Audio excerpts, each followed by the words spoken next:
Hey, so this next episode really wasn't an episode. I was working with Drew at The Anxious Truth on setting up his new podcast gear, and we got to talking, and the conversation led to recovery. Surprise, surprise. And this is what came out of that. It kind of starts and ends. You're kind of walking in on the middle of a conversation, but you get the gist in the middle. All right, if you have any feedback, you know how to get a hold of me, and I hope you enjoy.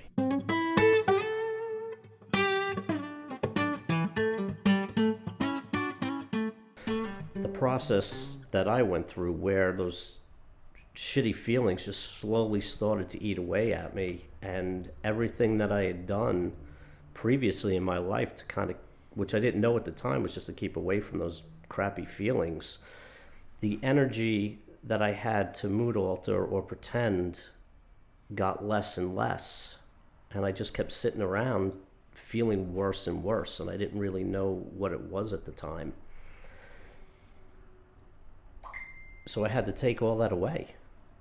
But I didn't choose to. It was like, hey, let's go do this. We've always done this. And I'd be like, yeah, I'm not really into it. And all I really wanted to do was sit on the couch. And what I ended up connecting the dots backwards after years of it was that my subconscious was like, dude, you're done. You are done mood altering. You are done running. You are done staying away from the feelings. We are going to make you sit because you were just fed up with living this life. Okay. And that was the start of it. But that was a hard 2 years of basically not getting off the couch, having no motivation, feeling. So there's no internal joy. All joy came from external places. Okay. When you took those external things away, I felt the feelings that I had been running from, masking from, and doing other things to avoid. So it's this process of slowly taking away what I was doing externally to be validated and for approval, right, and good feelings. Taking that away led to more and more bad feelings, to the point where I sat there and just knew that no matter what I did was not going to take this away like it used to. So if I like to go to concerts, I didn't really feel like going to a concert because somewhere inside of me I knew it was bullshit. It was just a way to distract myself. Like, I had issues that needed to be looked at, and my motivation level going down was my subconscious going, time to look at this. Oh, now I understand what you're saying. Right? Okay. So in other words, that's it. You're dropped out for the most part. Was really a signal that said, like, done. I'm not going to let you do that anymore. Too bad. Right, and I couldn't understand like why everything that had felt good or things that I enjoyed had no meaning to me anymore. Like, I felt like it was a lie. Okay. I felt like what I was doing, whether it was, drinking, chasing women, gambling, going to concerts, whatever it was, I didn't have the motivation to want to do any of it. And when I tried going and doing it, I was miserable, because somewhere inside I knew that I was going to be on this hamster wheel the rest of my life, running to all of these different things just to keep away from what I really needed to face. Okay. So that led to you're thinking that there was some mechanism inside that was basically saying, you're not going to do that anymore. If you didn't know what to do to replace it necessarily. Right. I didn't understand the lack of motivation, or how everything that made me feel good that I wanted to do just went away and didn't work anymore. Didn't speak to me. There was no motivation. Right. In fact, I looked at it as kind of pathetic, because I think somewhere inside I knew, even though not consciously, right, that I needed to sit with this. And it was forcing me to sit with these uncomfortable feelings. I think I wanted to get to a point where I just felt joy and okay just by being. But not actually doing anything. Right. That there's this internal wellspring of joy that comes up to the surface somehow. But is it, that's actually really good though, but is it really like, I don't know the answer to this. I'm playing devil's advocate here. Is it really some sort of internal joy, or is it just internal contentment? Like, what's the default state, really? Yeah, that's a good question. Yeah. I think when you're running all the time to chase good feelings, Okay. you're avoiding all of those bad feelings. So it's like you kind of know they're there subconsciously, but you keep running to stay away from them. I don't know if it's joy or contentment. I do know when there's contentment, joy will find you. Yeah. Well, I think you can't have the joy and the happiness without that contentment, inner contentment. Correct. To a certain extent. You could even argue that inner validation, that inner being okay, whatever it is, the idea of being safe and okay just from within. Like, you can feel happy from time to time, but I think there's another level of enjoyment and happiness. It gets deeper when you have that first thing. Right. There's an appreciation of what you're doing, and then there's, I'm going to go do this so that I don't feel bad. Okay. Do you know what I mean? I'm going to go do this so I don't feel bad, as opposed to I don't have to do anything and I can still feel good. Or I can do anything and feel good. Like, there was 5 things that I enjoyed doing, and they took away my sadness. I didn't realize I was doing it to take away my sadness. Oh, yeah. Oh, yeah, that makes sense. But now it's like you just have more choices. When you're okay and content, joy shows up in many ways. Where it used to be, you'd create, like you talk about, a safe zone all the time. Right. So my safe zone was going and doing these things because I know that they had given me joy. Mm-hmm. They stopped giving me joy. I sat with the bad feelings, processed the feelings, and now it's like, okay, I can just get up and take the day as it comes. I don't have to plan what to do to stay away from the bad feelings. Okay. And then whatever it is comes in the stream of the day is going to be fine. Right. But did you think that going through that helped you to understand a little bit, like, what you redefine those terms, I think, of what's fine, what's bad, what's good. You could go like old Zen and Buddhist and say, well, there is no bad and good, but whatever. Like, how we respond to those things, I think the definition of what is fine really starts to change, no? It does. Yeah. It does. It's what was good doesn't feel good anymore. Because, all right, take drinking, right? Okay. Every addiction ends in failure. There's no other way around it. Okay. It takes away the pain. It makes you feel good for a little while, but eventually you depend on it so much that your life gets so small because all you're doing is figuring out a way to continue with the addiction because that's your safe comfort zone. It's the same thing where you go and you do certain things and hang out with certain people. It's kind of a safe comfort zone. Okay. What happens if those places and those people aren't around anymore? You're using something else to satisfy yourself instead of just satisfying yourself with yourself. And that's why it always ends in failure. It ends in failure because it's a dependency on something outside of you. That you cannot control. You cannot guarantee those people or things or situations will always be there. Right. I mean, if my liver fails, I'm going to have to stop drinking. Then what am I going to do? Start eating pills? Right, okay. Smoking weed, shooting heroin? Like, where does it end? Right. The contentment has to come from within, not from external sources. And that's part of the problem. I think when you get fed up with your life and you're tired of doing all of these things just to maintain some level of happiness, right, you have to start looking to be more content from the inside instead of looking from things outside to make you feel content. And so the fed up part of this, we started with like fed up, but so what was the fed up part of that?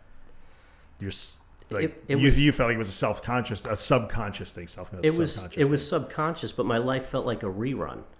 It was making the same plans, doing the same things, expecting the same results over and over, and it didn't do it for me anymore. Like the first time I got sober, drinking didn't take it away. It actually started to make it worse, and I was just fed up with myself. I was fed up with having to go and spend money and pour poisons in my body just to get through the day. Okay. I was just fed up with it. I was fed up. Driving home, having to stop at the liquor store to buy booze, to make sure it was in the house. Like, I did not want to have to stop. I did not want to be a slave to it anymore. I was fed up with it running my life. And once you get to the point of being fed up, what I would normally do is just find something else to replace the booze. Right. And it was one addiction after another. Now, some of it wasn't drugs. Some of it was performing and doing other things. Yeah, whatever. But I would fill that hole in my soul externally, and every time it ended in failure because it didn't give me what I thought it was going to give me. So then you get to the point where you're fed up of living outside of yourself. Yeah. How do you go from going 100 miles an hour of always feeding yourself outside of yourself to feeding yourself internally? It's almost like you have to hit the brakes and completely stop. Okay. Which actually makes perfect sense when you say it that way. And then you're sitting still and you have the bad feelings, and it's like, well, give me booze, give me pills, give me cigarettes, give me women, give me gambling, give me drugs, whatever it is. Just my whole body is screaming, go mood alter. Get out of this funk. Get out of these bad feelings. And I'm like, but I've been doing this for years. And no matter what I did, it never took it away. Right. I didn't know at the time that you have to go in and really experience those feelings without thought, just with being. But there was such a long period of not being able to get off the couch, not knowing what to do or how to do it, that the more I sat with those feelings and didn't alter, the more they surfaced. And the more I uncovered, the more that was revealed, until a couple of very traumatic episodes came up. That was like the light that came to me, was the only way out of this is through. So you have to get fed up. You have to be sick and tired of being sick and tired and being a slave to things outside of yourself to cover up the things that you really need to experience internally. Experiencing stuff externally is, just gloss over something that's a real problem. Yeah. There's a lot there. There's actually a lot in what you just said there. And there's those parallels that we talk about all the time with the anxiety thing too. Like, yes, you have to decide, like, that thing where it's like, well, now I just don't want to, I won't live like this anymore. Right. I just cannot do this anymore. And so you run out of things to hide behind, booze or drugs or women or whatever it happens to be. And, people that are in this situation, the anxiety situation, they run out of places to hide. Well, I'll avoid doing this. So you're doing things. Right. You're actually doing things. They're not doing things, which is so interesting. Yeah. But toward the same end, I want to escape this thing. Correct. So if I will escape it by just getting deeper and deeper and deeper into my safe cave here, and I intentionally almost don't want to do things, because if I go out and do shit, then I start to feel all the bad feelings.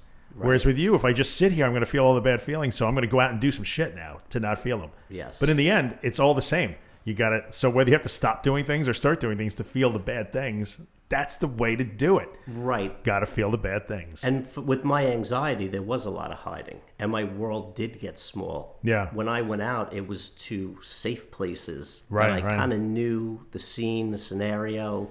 I remember when I was younger and I started drinking, I knew exactly how much to drink to get the head on that I wanted to feel good. Okay. So that was safe. I knew where I was going. I knew how much to drink about before I would go too far over or not enough where I still felt the pain.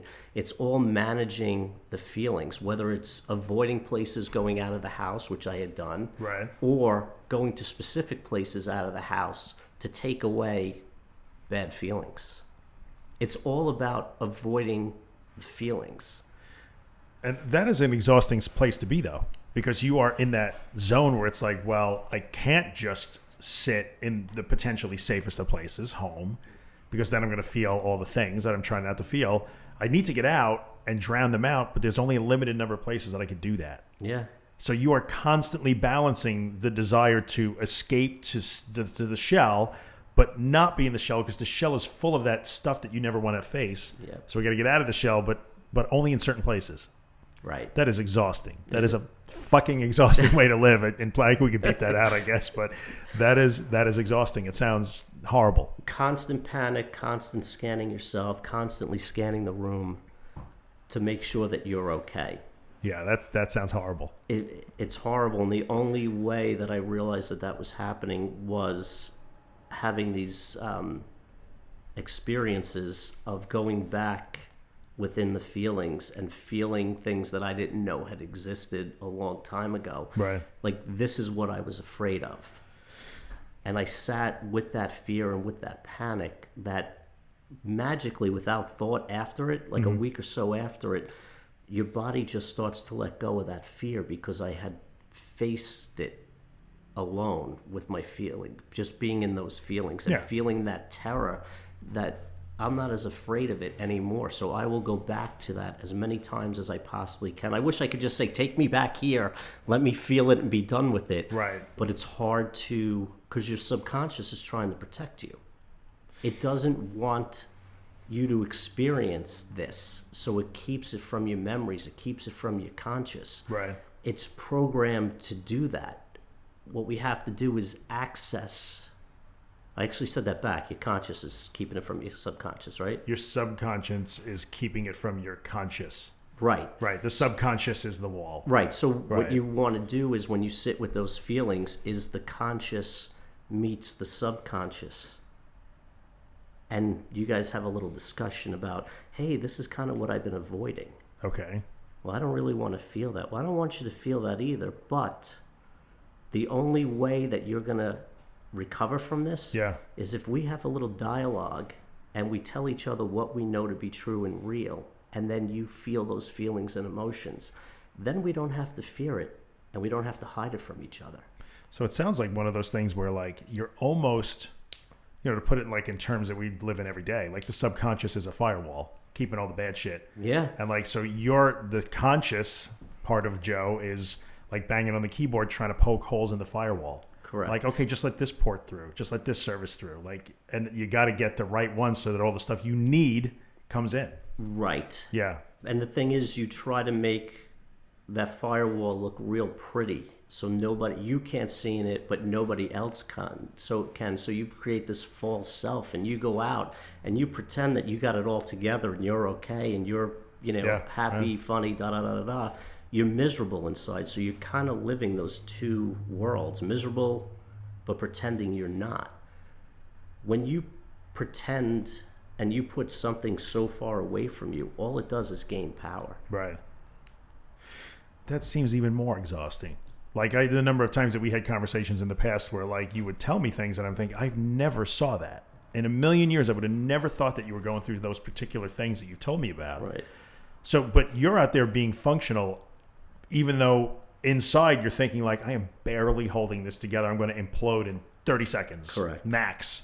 You would never know it. I remember I would have never known. I was in a million years. 3 people told me recently, going, your friends don't know who you are. I'm like, I guess nobody really knows. Like, because you keep those parts of you so far away because they weren't acceptable. You don't have sadness in my family. You don't have anger in my family. You don't talk about feelings. Right. Other than showing how great and happy everything is. And when it's not, and you're pretending that long, it is exhausting. But you pretend to keep it together. I remember I was in my brother-in-law's driveway years ago, and I just bought a new iPhone, and I dropped it before I bought a case, and I cracked the screen. Right. I had it for like 8 hours. Ouch. And I was like, ugh.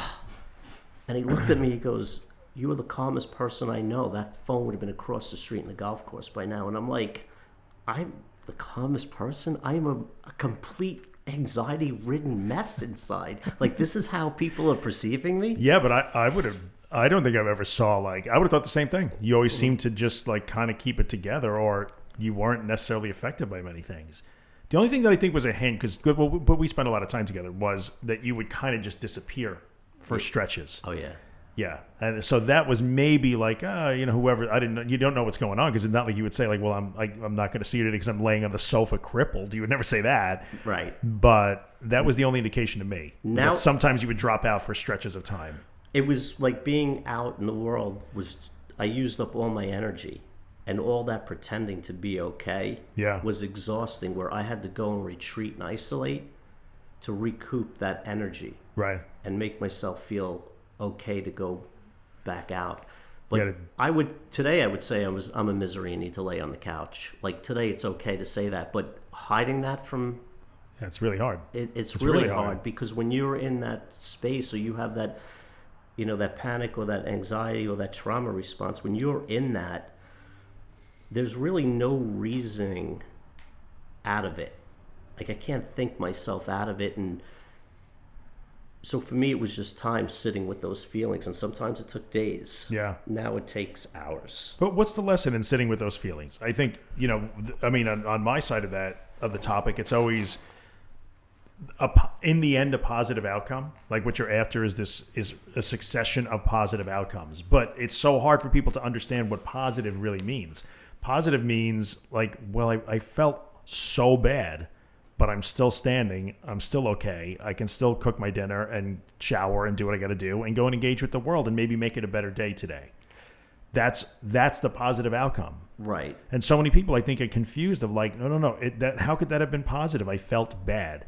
Like we're conditioned that like you're never ever supposed to feel sad or disappointed or angry or unsafe or any of those things. No, that's bad. That's instantaneously a failure. Well, and that's not true. It's not true. And if you look at any TV show, any movie, any magazine, anything on social media, forget it. You have to live this perfect, happy life, and anger and sadness is not acceptable. So when we feel certain feelings that we weren't allowed to feel growing up, we feel shamed, and we have an emotional response. Mm-hmm. So we learn never to feel those, and we put them so far away from us, and we pretend they're not there. But it's like, put a dog in your cellar and don't feed it.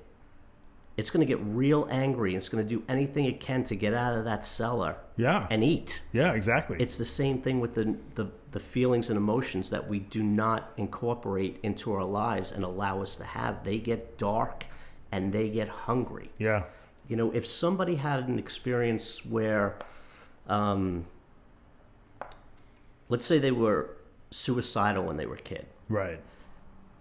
And they buried that feeling. Somewhere inside, they are constantly terrified of suicide. The only way to get over that fear, so you don't trust yourself not to kill yourself. Right, okay. And this fear is buried. Yep. The only way to learn how to trust yourself that you won't kill yourself is to feel the feelings that led you to wanting to commit suicide when it came up. If you can sit with those feelings, whatever they are and how they are, and you get through them and you don't go through with the act, you just gain power over those feelings, emotions, and thoughts that you have not accessed and trapped inside of you, that is screaming to be felt and heard, because those feelings that you do not deal with control your life. That makes a whole lot of sense. That actually makes a whole lot of sense. And I think, so, I mean, you got to deal with it all. Just people don't want to deal with it all.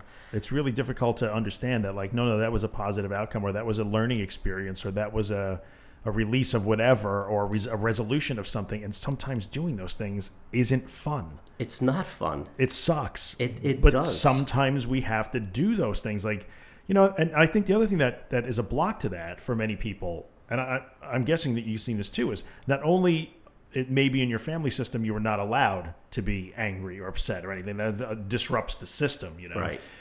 And you're right, social media, not only are you bombarded with everybody's highlight reel of what their, the perfect life that they have going on. Everybody's perfect and you're shit, which is ridiculous. And I think everybody recognizes that. But there's also this ridiculous wave of positivity somehow that is kind of bullshit.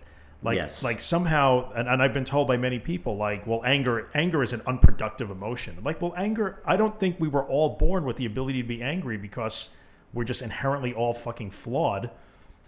Like, it's part of being human. You can't let it consume you, but I think you can learn to be angry and experience that very human response to things maybe your anger, as you get better and more mature at it, can last for shorter times, or you could use it to teach you things or motivate you in certain ways. It doesn't have to consume you and just turn you into an irrational, raging, crazy person. But that whole idea that like, well, just for example, anger is an unproductive emotion. Like we have to get rid of that. If you can reach some sort of enlightenment, you will never be angry again. And that's just not, how are we telling people this? And I think it feeds into that thing that you're talking about. Like, no, I should never feel these ways. I can't feel this stuff. Anger is your protection. I mean, anger could probably be triggered for a lot of different reasons, but we have it. But that's part of your protection. If somebody smacks you in the face, right, and you don't get angry, they're going to keep smacking you. You need to protect yourself. Yeah. And you can't just sit there without anger and slap back nicely. Anger is powerful. It's energy. It's an emotion. You can't disown any one of your emotions and be complete and whole. You don't have to be raving lunatic when you get angry. No. There's a healthy way to express anger, and you can do words and not violence. True.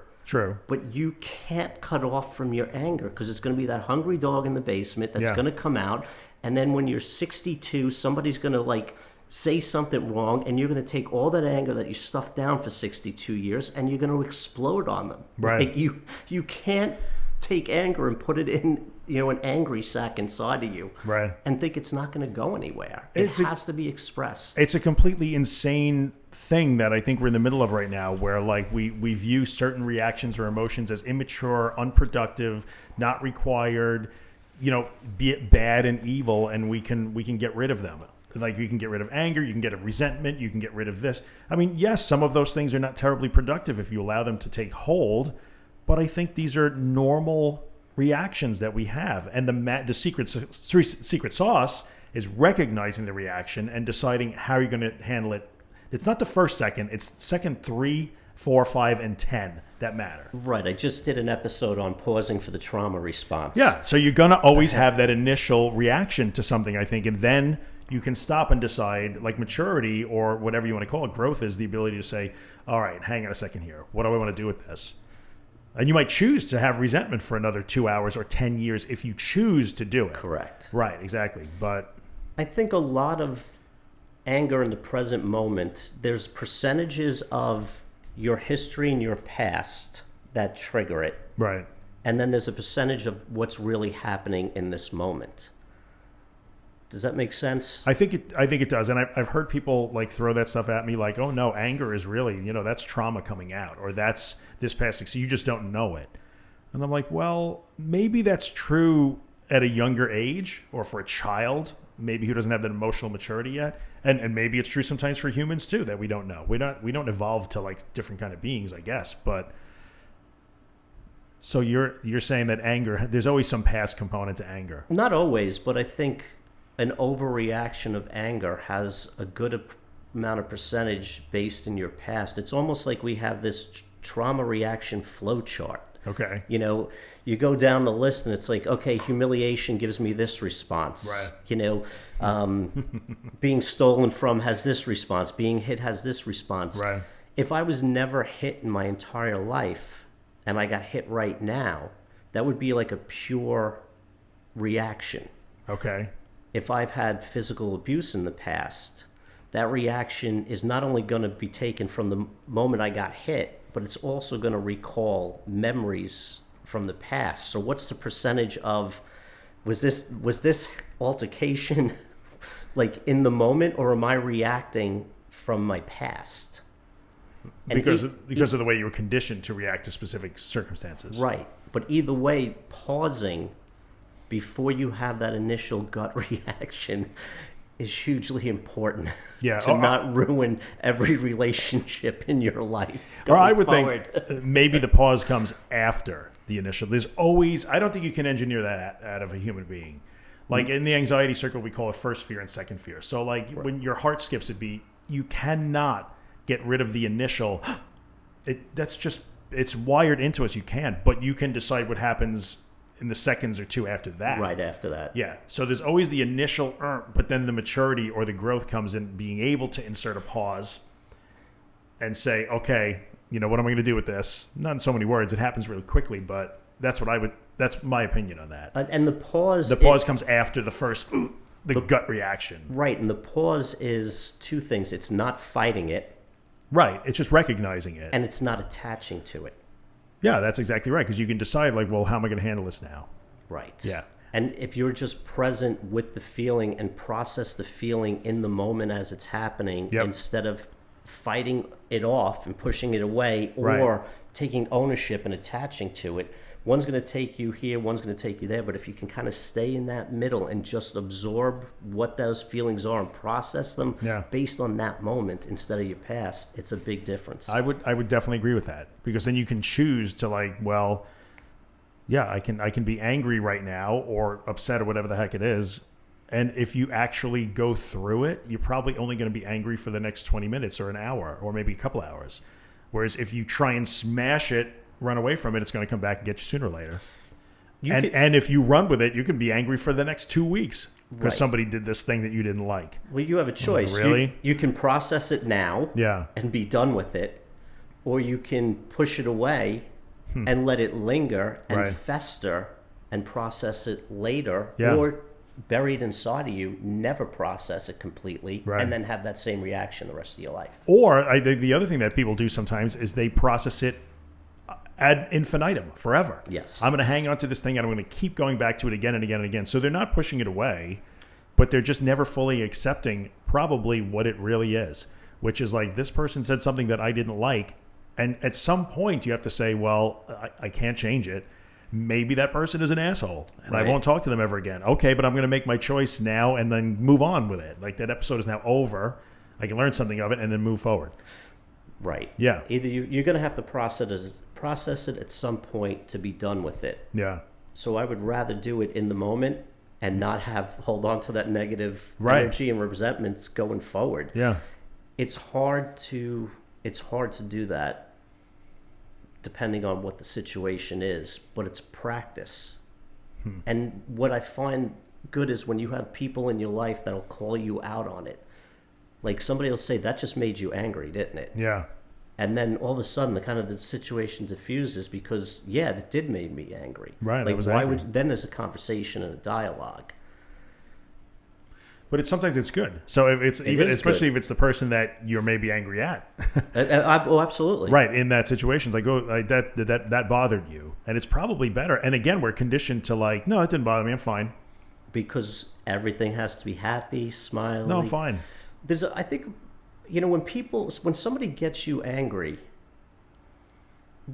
anger is always about a want. So if you made me angry right now, I would want something from you to take away that anger. The trick is, it's not your responsibility to take away my anger. Right. It's my responsibility to do so. But I think people have this place where they feel like they're coming from a disadvantage. When somebody makes you angry and it doesn't affect them, wanting something from them and trying to figure out how to get that to satisfy your anger. Right. That's not the way to go about it. Because you're always staying in that victim role. You're always waiting for something outside of you or somebody outside of you to fix those feelings. Right. It's your job to do that. There's way too much blame. And I think even when you're involved in that situation where maybe that person who triggered your anger or made you angry, whatever they did, even if they want desperately to give you what you want, they can't. No. There's nothing I could do. I could say, I'm sorry, but I cannot go back and change time. I can't do any of those things. It will help to get them there. But ultimately, it's that person who has the anger. It's their job and their responsibility to do the work. Right. I can't, no matter how much I might want to make that I did make you angry. The fact is I did.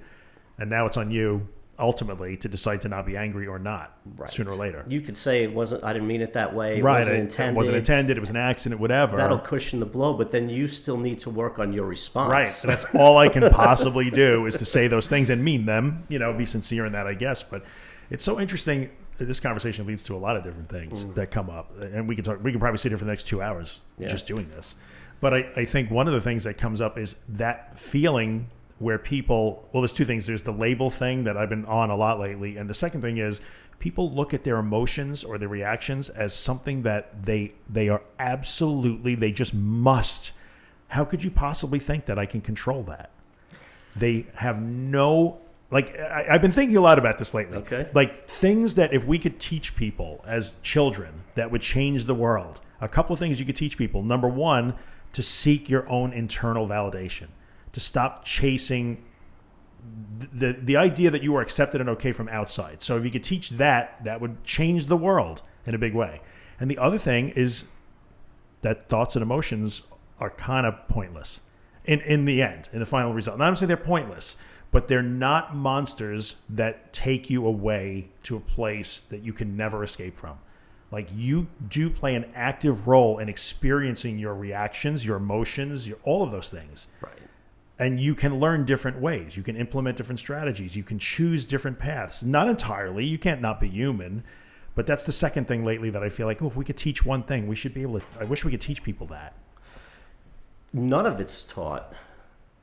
Emotional well-being and health is never taught. You know, how many times as a kid, what do you sad about? You have nothing to be sad about. You have Atari. You know, you have a roof over your head. You have, right. Like, not validating those feelings for what you're saying is not something to be terrified of, right? Is that what you're saying? No, I think what I'm saying is that people learn, or maybe they just don't learn, that there's another way. So somebody who, for instance, will say, somebody that responds in an angry way to many things, or they'll say, like, why do I let this get to me so much? Or why do I let people get to me so much? Or why do I, I had an instance today, and I don't know if you're going to use this, not use this, whatever, but this person is dealing with a specific problem that they know they're changing their behavior. It's an anxiety-related thing. You know you're not supposed to do these things, or you should try not to do these things because they cause the problem. But she did. She saw something, and she forgot for a second, and she fell back into old habits, and she went down a rabbit hole she did not need to go into. And she reached out with, like, I don't understand why this gets to me. Why do we let this get to me? And I had to say to her, it's okay that it gets to you. You're not trying to change that it gets to you. You're trying to change that you even followed it down that deep a hole. And it was like her head has exploded. Like, no, you don't understand. You're changing your reaction and how you choose to process these things. You're not trying to be different, that, no, this is never going to bother you. It'll probably bother you forever. But you didn't have to follow it all the way down to that level of bother. That's not required. Does that make sense? It does. And it's a foreign concept. Like, what do you mean? This is just the way I am, and I'll always be this way, and I just have to figure out how to, like, not hate myself. So think of it this way. There's parts of us that weren't acceptable. So we cut them off and we put them away. Okay. Anytime going forward that somebody gets close to that place that we've locked away, that was split off because we weren't accepted, we were rejected for having this part of us. Right. If I'm living my life now and somebody gets close to that part, I have no rational thought, but I will react in a certain way. Okay. Me wanting the whole world to change so that I never have that reaction is never going to work. Lashing back, putting responsibility on somebody else, getting angry, going into a depression, a shame spiral, however you react, right, that's where you need to sit. Those feelings, just sit with them and allow them to be. Pushing back on somebody else, right, and it takes your responsibility away from figuring out your emotions. You're pushing it on somebody else, saying, you hurt me, which they didn't. That's an old wound that was just triggered. Right. So incorporating those feelings and sitting with them and letting them be and seeing where they lead, because they lead somewhere. I have specific parts of me that are cut off. Mm-hmm. And when somebody gets close to one of those parts, I get washed over. I get this warm feeling of just, I don't know how to explain it, but I completely leave the room and I feel miserable. So where does that misery come from? What's that part of us that we split off, that we're protecting? Right. Our trigger responses or anxiety responses, they're protecting something. Mm-hmm.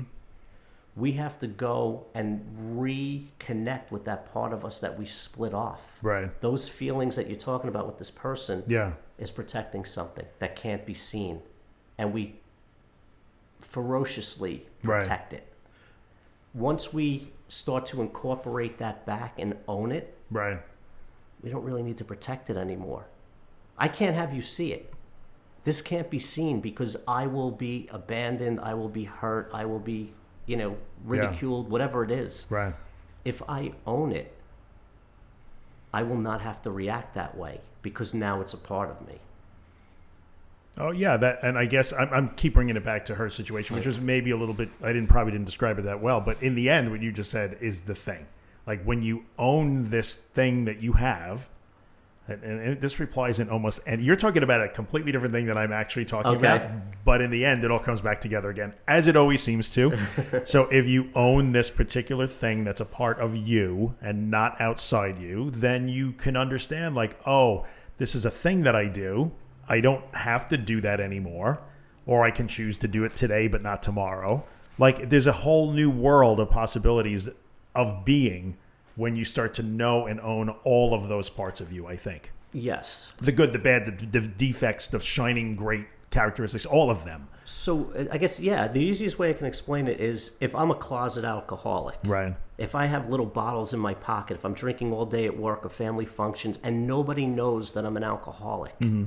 If somebody makes a joke about me about drinking, I'm going to panic and react because I'm trying to hide that. Yeah, I get it. Okay. I see what you're saying. Take that with anger, humiliation, whatever emotion, but the alcoholic part. So now, all of a sudden, I end up at AA, and I'm going through the 12-step program, and somebody calls me an alcoholic. I can go, yeah, I am. And I don't need to be defensive or get angry because I've owned that part of me. Right, it is what it is. And there's just emotions that we cut off that we have to do the same thing. Right. The parts of us that we hate are the parts of us that we protect the most. And if we can incorporate the parts of us that we hate, we don't have to protect them because we've now owned it. Interesting. Or if it's a part that you hate, not only can you maybe protect it, but you start to, like that example you just said, like, yes, I own it. I'm an alcoholic. You don't have to hate it. It doesn't have to embarrass you. Right. Like that's okay. Yeah, that's right. That is what I do. But what's interesting is when you own that, then you probably don't find yourself running to the outside world, to other people to explain it to you. You don't need it anymore. Why do I do this thing? Well, I know why I do this thing because I'm an alcoholic. Right. Like I know why I do this thing because I have this particular problem. And it takes away that all of a sudden you have the answer yourself. Right. Even though it might not be easy to deal with. No. But you don't have to go somewhere else to say, please tell me why I do this. Help me change this. No. Now you own it. Exactly. Oh, now I know why I do that. I don't like that I do it, but I do it anyway. Yeah, I drank too much last night because I was out with these three guys, and I always drink a lot when I'm out with right, them. No, right. I just drink a lot. I'm just using them as an excuse. or that's the person who, whether it's alcoholism or substance abuse, whatever it is, or even in some of the topics that I talk about, in my stuff, that thing, it's like, well, I don't know why I do this. No, but you do know why you do it. Like in this situation, it's not maybe a substance abuse problem or an addiction. It's like you have an anxiety disorder. Like, this is not a mystery why you do this. So, but every time you keep coming back and saying, I don't know, I'm going down the rabbit hole again. Yeah. Why are you asking me why you're doing it? Like, that's not helping.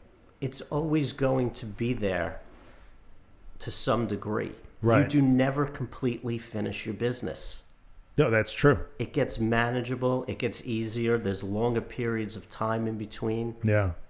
But to think that it's going to go away completely, like I've gone periods where I felt good for a while and all of a sudden like depression came back and I'm like, oh, what are you doing here? Yeah. You were gone for so long. Yeah. It's going to happen. Instead of getting angry at it, right, embrace it and just go, okay, yeah. I'm depressed and I'm going to have to walk around. And that's the thing. If you just coming out of hiding, that's why 12-step groups are great, because you walk in there and tell people your worst stuff and they're like, call me, let's talk. It's their worst stuff too. Right. Right, in many ways. Not coming out of hiding is extremely important, and integrating the parts of us that we hate about ourselves and cut off. And the problem is so much with society and social media again, where everything's beautiful and great and perfect. And no, these people are a mess too, but they're choosing not to show that to you. Right. If we could all just get in a room and go, listen, it's great. I'm Joe. I'm an alcoholic. Hey, yeah. Joe. Right. It's out of the way. I don't have to hide it. We all have sadness. We all have some kind of issues we have to work through. The problem is we don't feel like it's okay to own up to it. Yeah. So interesting. If you're not incorporating all your emotions, negative and positive, inside of you, how can you truly be whole and content? Right. You can't in the end. It's not like sadness goes away. You just learn how to accept it when it comes.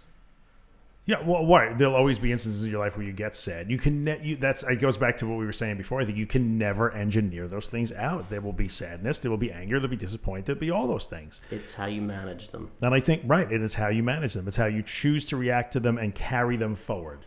Right. Like I can either resolve, like you said, I can resolve it here in the next hour or day, or I can resolve it 6 months from now or 10 years from now, or whatever.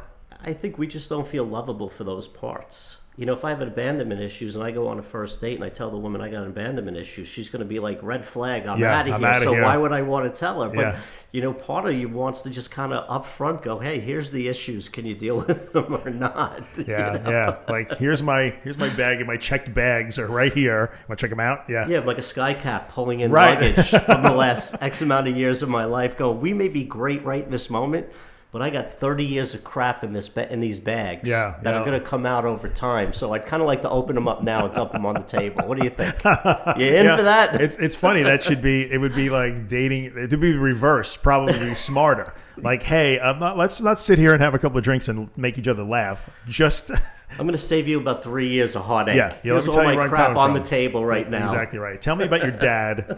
I'm going to tell you about my mom, and let's see if this is going to work out or not work out. But I don't know, man. I don't know. There's so many topics this can go to. So many. We just keep talking and talking and talking. But thanks for listening. You can contact me at joeryan.com. Follow me on Instagram at joeryan. And if you want, you can leave us a review on iTunes. That'd be great. All right. Take care.